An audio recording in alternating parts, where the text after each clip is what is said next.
አንድነታችን ያመጣነው በወንድሞቻችን መስዋዕትነት ነው። አርበኛ ሀብቴ የአፋብን ጎንደር ጠቅላይ ግዛት በለይዝ በታሪካዊቷ ቀን ታሪካዊ የጉባኤ ውሳኔ ባሳለፈበት አጭር ንግግር ያደረገው አርበኛ ሀብቴ ልዩነታችን ብዙ ዋጋ አስከፍሎናል፣ ከብዙ መስዋዕትነትና ከብዙ ድካም በኋላም ለዚህ ታሪካዊ ቀን በቅተናል ብሏል። የአርበኛውን መልእክት የተመለከተው ዜናችን በቀዳሚነት ይዘናል። በርካታ አርሶ አደሮች ለወታደራዊ ስልጠና በአገዛዙ ሰራዊት ታፍነው መወሰዳቸው ሲገለጽ ይኸው የአገዛዙ ሰራዊት የፋኖ ኃይሎች መጡብኝ በማለት ባስወነጨፈው የከባድ መሳሪያ ቅንቡላ በርካታ ወጣቶች ጉዳት ማስተናገዳቸው ተረጋግጧል። በሰሜን ወሎ የሆነው ምንድን ነው የሚለውን ዝርዝር ይዘናል። የብልጽግናው ሰራዊት ሰፍሮ በሚገኝበት ቀጠና በተጓዦች ላይ በተፈጸመ ጥቃት ነፍሰ ጡር እናትን ጨምሮ ሌሎች ተሳፋሪዎች ከባድ ጉዳት ማስተናገዳቸው ተሰምቷል። የብልጽግናው ሊቀመንበር የየብስ ትራንስፖርት አደጋ ውስጥ እንደገባ በገለጸበት ማግስት በተሽከርካሪዎች ላይ በተፈጸመው ጥቃት የአካል ጉዳት ከደረሰባቸው ተጓዦች በተጨማሪም ታፍነው የተወሰዱ አሽከርካሪዎችም ስለመኖራቸው የዓይን እማኞች ገልጸዋል። የብልጽግናው ሊቀመንበር በደብረ ማርቆስ ያስተላለፉትን መልእክት በተመለከተም ያዘጋጀነውን ዜና ትንታኔ፣ በተጓዦች ላይ የደረሰውን ጥቃት ከምንጮቻችን ያገኘነው መረጃ ሰዓቱን ጠብቆ ይደመጣል። ሰላም ጤና ይስጥልን። በዓለም ዙሪያ የምትገኙ የጣና ሳተላይት ቴሌቪዥን ተከታታዮች ለሐምሌ 6 ያዘጋጀናቸው ወቅታዊና ያልተሰሙ መረጃዎች ከዚህ ሰዓት ጀምረው ወደ እናንተ ይቀርባሉ። እስከ መጨረሻው አብራችሁን ቆዩ።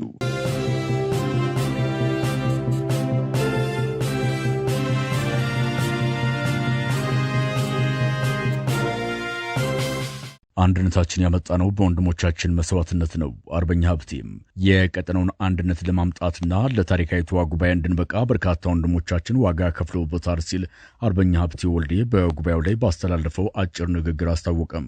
የጎንደርን አንድነት ለማምጣትና አንድነቱን እየሰሩ የነበሩ መሪዎችን ለማዳን እንዲሁም የትግላችን አደራ ለመወጣት በርካታ ወንድሞቻችን ዋጋ ከፍለውበታል ያለው አርበኛ ሀብቴ ወልዴ ይህ የሆነው የጎንደርን አንድነት ለማምጣትና ይህን ታሪካዊ ጉባኤ ለማብሰር ነበር ብሏል። የጎንደር ፋኖ ደከመኝ ሰለቸኝ ራበኝ ጠማኝ ሳይል ለትግል ከፍተኛ አስተዋጽኦ ማበረከቱን በመልእክቱ የገለጸው አርበኛ ሀብቴ ወልዴ ትናንት የጎንደርን አንድነት በመስራት ሂደት ላይ እያሉ በጥላት ከበባ ውስጥ ገብተው በርካታ አመራሮች ዋጋ መክፈላቸውን ጠቅሶ መቼም ቢሆን ከአእምሮ ጸጸት የማይወጣ ቃል ተናግረው ያለፉት አርበኞች መሪዎቻችን ውጡ፣ እኛ ለእናንተ እንሞታለን ብለው መስዋዕትነት የከፈሉ ወንድሞቻችንን ታላቅ አደራ አለብን ሲል አክሏል። ይቺ ታሪካዊ ቀን ለማየት ብዙ የደም ዋጋ ተከፍሏል ያለው አርበኛ ሀብቴ ወልዴ የእነርሱን ያደራ ቃል ተቀብለው ይህን የአንድነት ዜና ለማብሰር ሲሰሩ የቆዩ የዙ ከፍተኛ አመራሮችን አመስግኗል። አንድነቱን ለመስራትና ጉባኤውን ለማብሰር ብዙ ጊዜ ወስዶብናል ያለው አርበኛ ሀብቴ ወልዴ ከአንድነት ውጭ ነን ብዙ ዋጋ ብንከፍልም ዛሬ ላይ ይህንን ታላቅ የአንድነት ጉባኤ በማጠናቀቃችን ስኬታማ ነን ሲል አብስሯል። አርበኛ ሀብቴ ወልዴ በመልእክቱ አንድነቱን ስንሰራ ቆይተን በመጨረሻም ለህዝባችንና ለትግል ደጋፊዎች እንድናበስር ህዝቡና ሰራዊቱን አጓደው የፋኖ መሪዎችን ሲጠብቁ ለቆዩ በቀጠናው ለሚገኙ የፋኖ ኃይሎች በተለይም አርበኛ ተሾመ አበባው የሚመራውን ሰራዊት አመስግኗል። አርበኛው በአንድነት ጉባኤው ያስተላለፈው አጭር መልእክት ከዚህ ቀጥሎ ይደመጣል። እንደምን አላችሁ? ድምጼ ይሰማል? እንደምን አላችሁ? እየተሰማችኝ አይደለም? አለ ላይ አልተሰማችሁ? አለ ላይ እናመሰግናለን። መልካም፣ እንኳን በሰላም ተገናኘን። በድጋሚ እንደምን አላችሁ? እንኳን ለዚህ ቀን አበቃን። በጣም ጥሩ። እንግዲህ ምናልባት ያው የዛሬ ቀን እስኪ ለመድረስ ብዙ ዋጋ ተከፍሏል። ብዙ ዋጋ ተከፍሎ ለጎንደር አንድነት ሲባል ብዙ ወንድሞቻችን አተናል፣ ብዙ ጀግኖቻችን አተናል።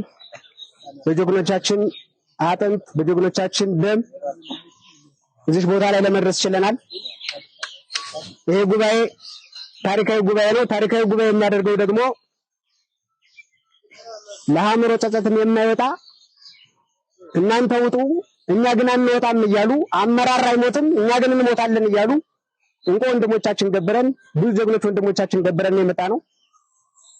እንግዲህ የነሱ ደም የነሱ አጥንት የነሱ አደራ ሳይበግረው እዚህ ውስጥ የምታዩት አመራር በሙሉ ዋጋ እየከፈለ ደከመኝ ሰለቸኝ ሳይል ለጎንደር አንድነት ሲል ወንድሞችን እየገበረ እዚህ ደርሷል። እውነት ለመናገር ክብር ይገባቸዋል። ክብር ብሰጡልኛል። አመሰግናለሁ። ከዚህ በመቀጠል እንግዲህ ይሄ የተሳካ ጉባኤ ይሄ የተሳካ ፕሮግራም እንዲደረግ ለኛ ስትሉ በረደን፣ ሞቀን፣ ደከመን፣ ሰለቸን፣ ራበን፣ ጣማን ሳትሉ ከመጣን ቀን ጀምሮ ምሽግ ላይ በመዋል በማደር ድንጋይ ተንተርሳችሁ ዝናብ እየደበደባችሁ ዋጋ ከፍላችሁ ለዚህ ክብር ስላበቃችሁን ለእናንተም ለራሳችሁ አንዴ ክብር ብሰጡልኝ። ከዛ ውጭ እንግዲህ ምናልባት ይሄንን አንድነት ለመስራት ሰፊ ጊዜ ወስደናል፣ ሰፊ ሰዓት ወስደናል። ይሄንን እንደምንወስድበት ወይ ደግሞ ይሄን ቀን እንድናመጣና ይሄንን ስራ እንድንሰራ ይሄንን ቀጠና አስከብረው ፍጹም ዲስፕሊን በሆነ ጸጥታ በተሞላበት ሰራዊቱም ህዝቡም በሚግባባበት ህዝቡንና ሰራዊቱን አዋህደው ሲመሩ ለቆዩ ለጀግኖች ወንድሞቻችን ለነተሾመ አበባው ከፍ ያለ ምስጋና ብታቀርቡልኝ። ምናልባት እንግዲህ ቀጣይ ስትጓጉለትና ስትፈልጉት የነበረው አንድነት ምናልባት ሁላችንም ከረከት ቦታው ነው ቆይተናል። ዛሬ ላይ ወደ አንድነት እንድንሰበሰብ ስትጠብቁት የነበረው አንድነትም በአንድም በሌላ መልኩ ሌት ቀንም ብለንም ቢሆን ትንሽ ነገር ብትቀርም እንደጨረስን ላበስራችሁ እወዳለሁ። አመሰግናለሁ።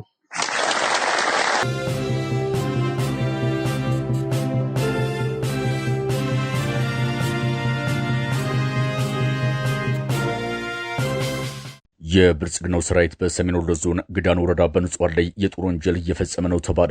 የጣና ሳተላይት ቴሌቪዥን የመረጃ ምንጮች እንዳስታወቁት የብልጽግናው ሰራዊት በሰሜን ወሎ ዞን ግዳን ወረዳ በንጹሃን ላይ ያነጣጠረ ጥቃት መፈጸም ነውና አስገዳጅ ወታደራዊ አፈሳ እያደረገ መሆኑ ተሰምቷል። እንደ ምንጮቻችን ገለጻ ከሰሞኑ በርካታ አርሶ አደሮች በወረዳው የብልጽግና ኃይሎች ታፍሰው በዛሬው ዕለት ወደ ቆቦ ቀጠና የወታደራዊ ማሰልጠኛ ጣቢያ ተወስደዋል። ሌሎች ቁጥራቸው ያልታወቁ ወጣቶችና አርሶ አደሮችም ከመኖሪያ ቤታቸው እየተወሰዱ እንደሆነ የሚገልጹት ምንጮቻችን የዚህ ወታደራዊ አፈሳ ሰለባ ከሆኑት መካከል በብዛት አርሶ አደሮች ይገኙበታል ብለዋል።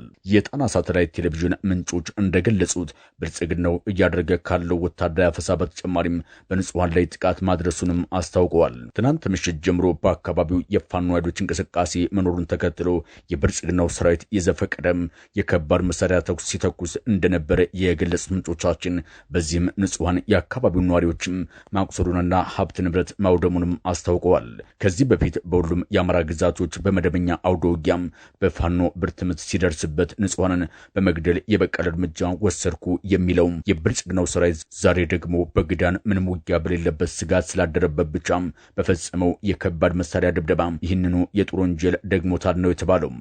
ከ6 ወር በፊት በዘመቻ አደማሊ አባናደው በፋኖ ቁጥጥር ስር ገብታ የነበረችው የግዳን ወረዳ ከተማ ሙጃና ሌሎች አካባቢዎችን መልሶ ለመያዝ በሜካናይዝድ የታገዘም ውጊያ ከፍቶ በነበረበት ወቅትም እንዲሁ በንጹሃን ላይ ጉዳት አድርሶ እንደነበረ የገለጹት የመረጃ ምንጮቻችን ፋኖ ከተማን ለቆ ገዥ ቦታዎችን በመያዝ ስፍራውን በመርቀቁ የከፋ እልቂት ሳይደርስ ቀርቷል ሲሉም ያስታውሳሉ።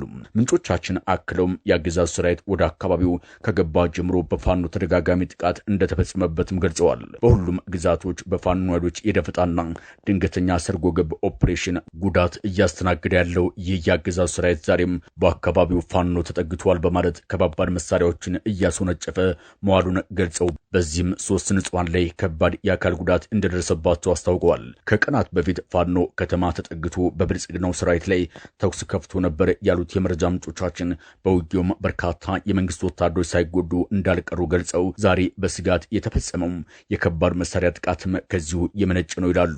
ይሁን እንጂ ከባድ መሳሪያ ሲተኩስ የነበረው ፋኖ በተጠጋበት በተቃራኒ ቦታ ነው ያሉት ምንጮቻችን በንጹሃን ላይ ጉዳት ያደረሰው ከሙጃ ወደ ተኩለሽ ባስወነጨፋቸው የከባድ መሳሪያ ቅንቡላዎች ነው ብለዋል። ይህን ተከትሎ ዛሬ ከፍተኛ ውጥረት እንደነበረ የገለጹት ምንጮቻችን በንጹሃን ላይ የደረሰውን ጥቃት ተከትሎ በርካታ የአካባቢው ነዋሪዎችም አካባቢያቸውን ለቀው እየወጡ ተመልክተናል ብለዋል። በጥቃቱ የደረሰው ዝርዝር ጉዳትና የሀብት ውድመት በውል ያልታወቀ ቢሆንም አምላኩ ነጋልኝ የተባለ ወጣት የብልጽግናው ሰራዊት ባስወነጨፈው ቅንቡላ ጉዳት ደርሶበት ወደ ሕክምና ጣቢያ መግባቱ ተረጋግጧል።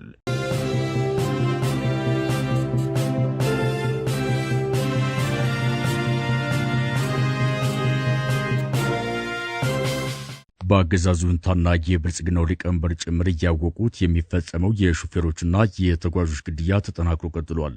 አብይ አህመድ ትናንት በጎጃም ደብረ ማርቆስ የንጉሥ ተክለ ሃይማኖት አውሮፕላን ማረፊያን ሲያስመርቁ የአየር ትራንስፖርትን አስተካክለናል፣ የየብስ ትራንስፖርት ግን ከአቅማችን በላይ ሆኗልና ጥረት ይጠይቃል ባሉ ማግስት ዛሬ በአማራ ክልል ጎንደር ጭልጋ መስመር በሚወስደው የመንገድ ክፍል ይጓዝ የነበረ የህዝብ ማመላለሻ ሚኒባስ ላይ በታጣቂዎች በተከፈተ ጥቃት ነፍሰ ጡር እናትን ጨምሮ 2 ተሳፋሪዎች ከባድ ጉዳት ማስተናገዳቸው ሲገለጽ ሌሎች ቀላል ቁስለኛ የሆኑ ተሳፋሪዎች መኖራቸውም ተረጋግጧል። በሌላ አቅጣጫ ከባህር ዳር ወደ አዲስ አበባ ሲጓዝ የነበረ አንድ የፌሳር ሹፌር ከነረዳቱ ተይዞ ወደ ጫካ መወሰዱ ተሰምቷል። በዛሬው ዕለት ረፋድ ላይ በጎንደር ጭልጋ ወረዳ አምባ ተብሎ በሚጠራው አካባቢ የብልጽግናው ስርዓት ባደራጃቸው የታጠቁ ዘራፊዎች ጥይት ተኩሰው የመቱት የሚኒባስ ተሽከርካሪ ጉዳት ማስተናገዱ የተገለጸ ሲሆን በተሳፋሪ ላይም ጉዳት አድርሰዋል ሲሉ የጣና ሳተላይት ቴሌቪዥን ምንጮች ገልጸዋል። በዚሁ ከጎንደር አምባ መስመር በተለምዶ ቁጥር 3 ተብሎ በሚጠራው ቦታ የአባዱላ ሹፌር ረዳትና ሌሎች ተሳፋሪዎች ታግተው ተወስደዋል ሲሉ የገለጹት ምንጮቻችን አንድ ሌላ የተሳቢ ሹፌርም በታጣቂዎች ታፍኖ ተወስዷል ነው የተባለው። በዚህ የመንገድ ክፍል በተደጋጋሚ አሽከርካሪ የሚዘረፍ፣ የሚታገት፣ የሚገደልበት ሲሆን ጥቃቱ የሚፈጸመው ደግሞ የብልጽግናው ሰራዊት የትጥቅ ድጋፍ በሚያደርግላቸው ጽንፈኛ የቅማንት ታጣቂዎች መሆኑ በተደጋጋሚ ይገለጻል።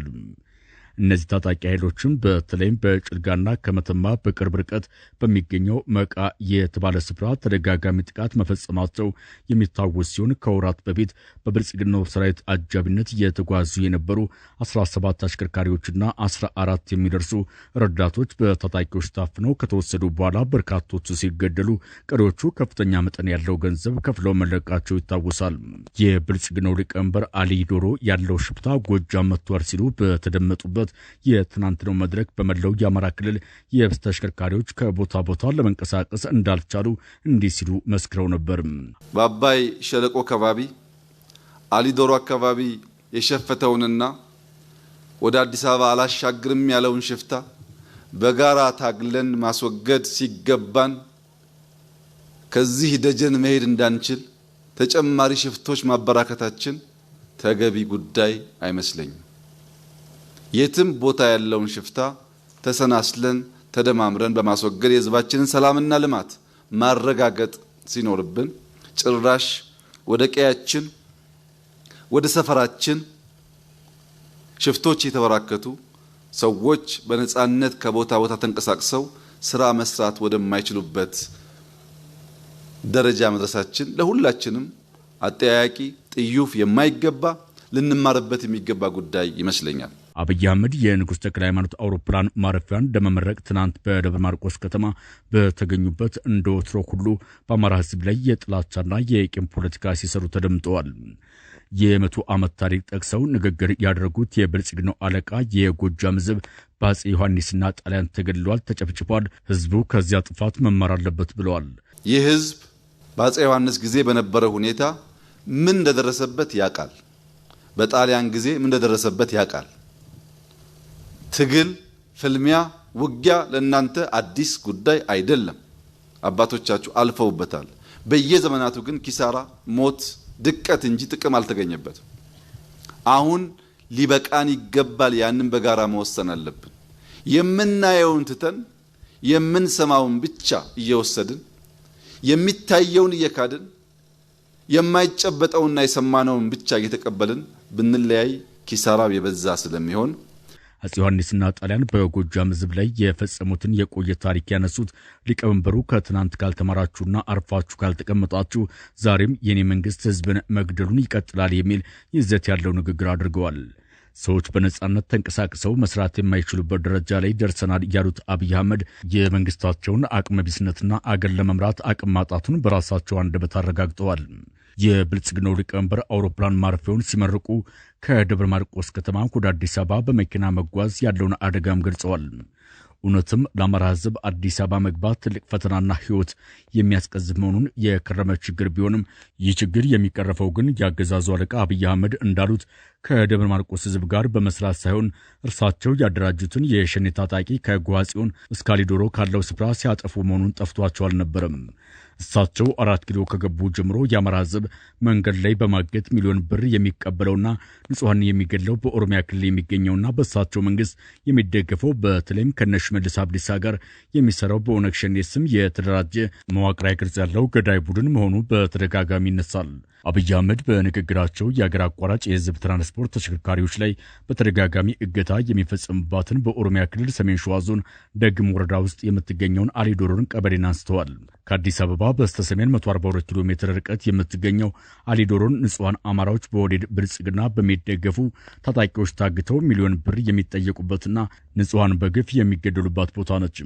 አገዛዙ ለእነዚህ ጥቃቶች ኦነግ ሸኔን ተጠያቂ ቢያደርግም ለእነዚህ ምላሽ የሚሰጡት የኦነግ ሸኔ ታጣቂዎች ግን ግድያና እገታውን የሚፈጽሙት መንግስት ያደራጃቸው አካላት መሆናቸውን በተደጋጋሚ መልሰው ይከሳሉ። በእርግጥም የዓመታትን ያስቆጠረ አሳዛኝ ድርጊት በመንግስታዊ መዋቅር የሚፈጸም ባይሆን ኑሮ አማራ ክልልን በጦርነት እያመሰ ለሚገኘው ብልጽግና ከአዲስ አበባ በቅርብ ርቀት በሚገኙ ታጣቂዎች ላይ እርምጃ ለመውሰድ አቅም አጥቶ እንዳልሆነ የብዙዎቹ ድምዳሜ ነው። የአገዛዙ ሊቀመንበር ባደረጉት ንግግር ግን በአባይ ሸለቆ አካባቢ አሊዶሮ የሸፈተውና ወደ አዲስ አበባ አላሻገርም ያለው ሽፍታ ጎጃም ላይ ተፈጥሯል በማለት የቀጠናውን የፋኖ ኃይሎች ወንጅለዋል። ያንን ኃይል በጋራ ታግለን ማስወገድ ሲገባ ጎጃም ላይ ተመሳሳይ ሽፍታ ፈጠራችሁ በማለትም በቁጣ ተናግረዋል። የብልጽግናውን እብሪት ተከትሎ በአገዛዙ ላይ ነፍጥ አንግቦ ጥቃት እየፈጸመ የሚገኘው ፋኖ 3 ዓመታትን በተሻገረው ውጊያም የብልጽግናው መዋቅር አፍርሶና በርካታ ቦታዎችን ተቆጣጥሮ የራሱን አስተዳደር ወደ መመስረት ተሸጋግሯል። ሁሌም በውሸትና በማታለል ፖለቲካ የሚታወቁት ጠቅላይ ሚኒስትሩ ግን ዛሬም ሽፍታ በሚል ስም ለማስተባበር ሞክረዋል።